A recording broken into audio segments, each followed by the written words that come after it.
What's up, Team Buckhouse? Johnathan Buckhouse here, and it's time for another resort review. This is the video series where we go to a brand new ski resort, we absolutely rip it, we shred it, we explore it, we see what it has to offer, and then we come back here and we give it a score from 0 to 100. Now, the way we're gonna get that score is by going over 10 categories. Each category is gonna get a score from 0 to 10. 0 is not applicable, meaning they don't have it at all. 1 is terrible, 5 is average, and 10 is best in the world. Now, these are the rules we play by. This is just how we're gonna score, and this is how we score all of our ski resorts. But that's also why we have a Who Is This Resort is For, because a resort can get a bad score, but it doesn't mean it's a bad ski resort. You know, it could be for beginners, it could be for just park riders. So that's also why we cover who the resort is for. So smash the like button and let's jump into today's video. Ski Mt Southington in Connecticut.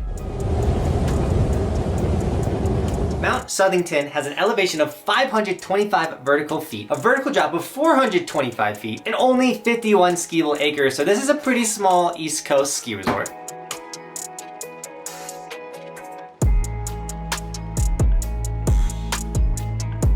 Now, the first category, lift prices. How expensive is it to ski at Southington? And coming in at $68 for the day, I thought that was a pretty awesome price, so I gave them a 6 when it came to lift prices. Now, lodging, if you want to do ski in, ski out, sadly, they don't have that option for you, but if you do go on their website, they have a bunch of recommended places for you to stay near the area, and whenever a ski resort does that, we make sure we give them a 1 for the effort, but sadly, there's no ski in, ski out. Now, ease of access, how easy is it to get to Southington? And honestly, it's not that hard. If you flew into Hartford, you have a 38-minute drive there, but also all the surrounding areas, only 525 vertical feet. Like, you're not like driving through the mountains or anything gnarly. It's just super simple driving to get there. So when it came to ease of access, I gave them a 7. Now, I know what you're wondering, why did we go ride ski Mt Southington? And it's because we have a goal to ride every resort in the United States, and you guys can track our progress by going to resortskimaps.com. This is a resort map of every resort in the United States. All of the green ones are the ones we've been to. You can click on them and watch the videos there. If you click on a red one, nothing will happen because we haven't been to that ski resort yet. Now, if you want to know if we're coming to your resort, click on the top right-hand corner of resortskimaps.com and you'll see our schedule for the upcoming season, where we're going to be riding. That way you guys can take time off of work, you know, skip school, whatever you need to do to come rip with us, because locals make our days better on the ski resort. You guys can show us around, do all the, like, it's just so much fun when we ride with you guys. It makes the vlogs better, it makes the resort views better. So overall, I love ripping with you guys. So check out our schedule on resortskimaps.com, but also check out all the resorts, all the videos. It is literally the coolest website ever. You can spend an hour plus on that website just checking out stuff. So check out resortskimaps.com.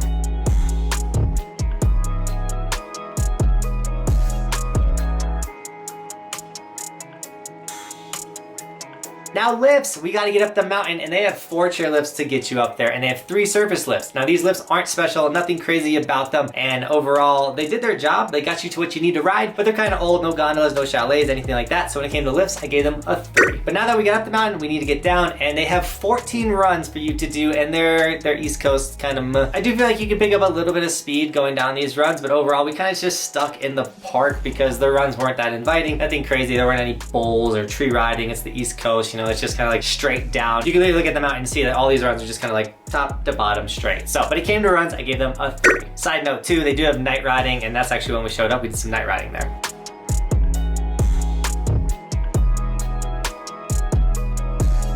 Now, park. Once again, I said we were stuck in the park because the park was actually sick. We had a ton of fun riding there. Their rails were really cool. Their build was really cool. Their jumps were a little suspect. I'm not gonna lie, they were tricky. But overall, the park was super fun and we had a great time. So I gave them a 5 when it came to park, even though we almost got kicked out because we were doing flips. You're not allowed to flip in Connecticut. You could do all the twirls, but as long as your board is not over your head. Connecticut has some of the most crazy rules, like bar down, no flipping. Like it's rule central in that state, which is kind of silly when it comes to ski resorts. But yeah, don't flip in their terrain park.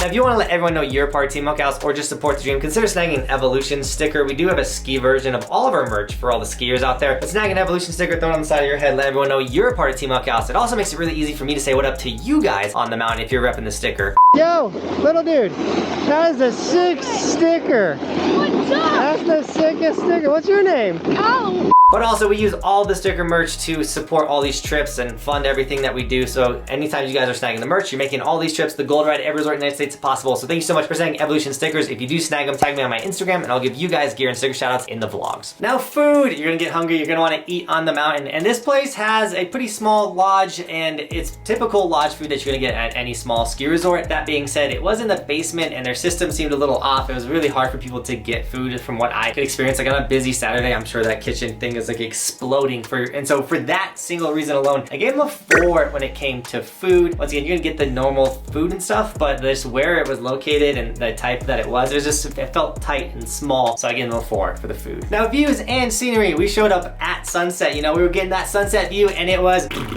I mean, we're only at 525 vertical feet. You feel like you're kind of sunk down, stuck in the woods, I think is what they're called. So like you can't really see much. And so I give them a 1 for the views and scenery. Kind of terrible for being on a ski resort, a mountain.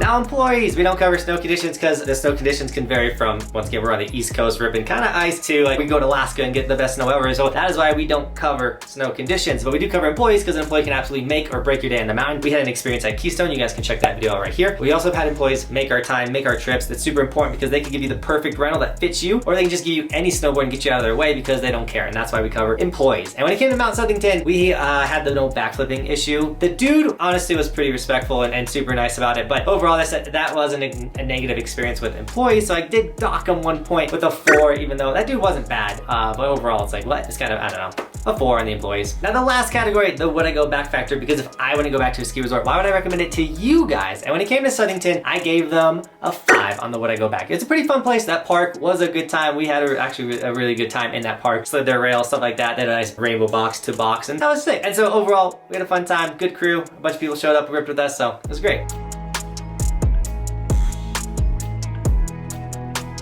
Now, if you're enjoying this video or you want to see us review any other ski resort, check out our resort review playlist right here, or go back to resortskimaps.com. We do have a list of every single ski resort that we've written and reviewed. Like all the reviews are on that website as well. So check out resortskimaps.com once again. Now, I know what you guys want to know. What is Mt Southington's score out of 100? And they got a score of, subscribe, a 39, which is below average. It's a really small, you know, East Coast ski resort, but still a 39 is not a bad resort if you are a park rider or a beginner snowboarder, someone getting into the sport. This is a great mountain for you to like hone your skills, get good, whether it's in the train park or just ripping turns on the mountain. Mt Southington is a really fun place. So with all that being said, Team Buckhouse, thank you so much for shredding with me today. And as always, thanks for watching. Keep evolving. We'll see you tomorrow in another video because it is daily on this snowboard channel.